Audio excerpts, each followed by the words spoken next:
அண்மை செய்தியை பார்த்துக் கொண்டிருக்கிறோம். ஆட்டோ கட்டணத்தை உயர்த்துவது தொடர்பான முடிவுகள் தமிழக அரசின் பரிசீலனையில் உள்ளது என்று போக்குவரத்து துறை தெரிவித்திருக்கிறது. ஆட்டோ கட்டணத்தை உயர்த்துவது தொடர்பான அரசு இதுவரை எந்த முடிவும் எடுக்கவில்லை என்றும் போக்குவரத்து துறை அறிவித்திருக்கிறது. ஆட்டோ கட்டணத்தை உயர்த்துவது தொடர்பான முடிவுகள் தமிழக அரசின் பரிசீலனையில் உள்ளதாக போக்குவரத்து துறை அறிவித்திருக்கிறது. ஆட்டோ சங்கங்கள் தன்னிச்சையாக கட்டணத்தை உயர்த்த முடியாது என்றும் போக்குவரத்து துறை அறிவித்திருக்கிறது. இதுகுறித்து கூடுதல் விவரங்களோடு இணைகிறார் எமது செய்தியாளர் கார்த்தி. வணக்கம் கார்த்தி, உங்களிடம் இருக்கும் தகவல்களை பகிர்ந்து கொள்ளுங்க. தமிழகத்தில் இயங்கக்கூடிய ஆட்டோக்களுக்கு அரசு ஏற்கனவே கட்டணம் நிர்ணயித்திருக்கிறது. ஒரு கிலோமீட்டருக்கு இவ்வளவு, அதிகபட்சமாக இவ்வளவுதான் வசூலிக்க வேண்டும் என்ற நிர்ணயமானது ஏற்கனவே செய்யப்பட்டிருக்கிறது.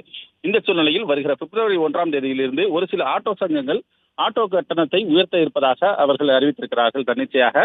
இந்த சூழ்நிலையில் தமிழக அரசு தொடர்பாக ஒரு விளக்கம் அளித்திருக்கிறது.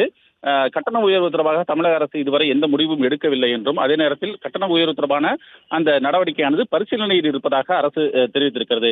அதே நேரத்தில் தன்னிச்சையாக அவர்கள் கட்டணத்தை உயர்த்த முடியாது என்ற அந்த விளக்கத்தையும் தமிழக அரசு தெரிவித்திருக்கிறது. அதே நேரத்தில் அவர்கள் கூடுதலாக அரசு நிர்ணயித்த கட்டணத்தை விட கூடுதலாக வசூலிக்கும் பட்சத்தில் இது தொடர்பாக வட்டார போக்குவரத்து அலுவலர்களிடம் பயனாளர்கள், அதாவது ஆட்டோவில் பயணிக்கக்கூடிய பயனாளர்கள் புகார் அளிக்கலாம் என்ற அந்த அறிவுறுத்தலும் வழங்கப்பட்டிருக்கிறது.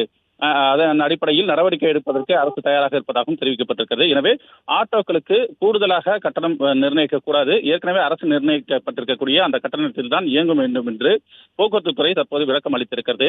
எனவே ஆட்டோ கட்டணத்தை தமிழக அரசு அதிகாரப்பூர்வமாக உயர்த்துவது என்பது பரிசீலனையில் இருப்பதாகவும், அது பரிசீலனை முடிந்த பிறகுதான் அதற்கான அறிவிப்பு வெளியிடப்படும் என்றும் தமிழக போக்குவரத்து துறை விளக்கமாக அளித்திருக்கிறது.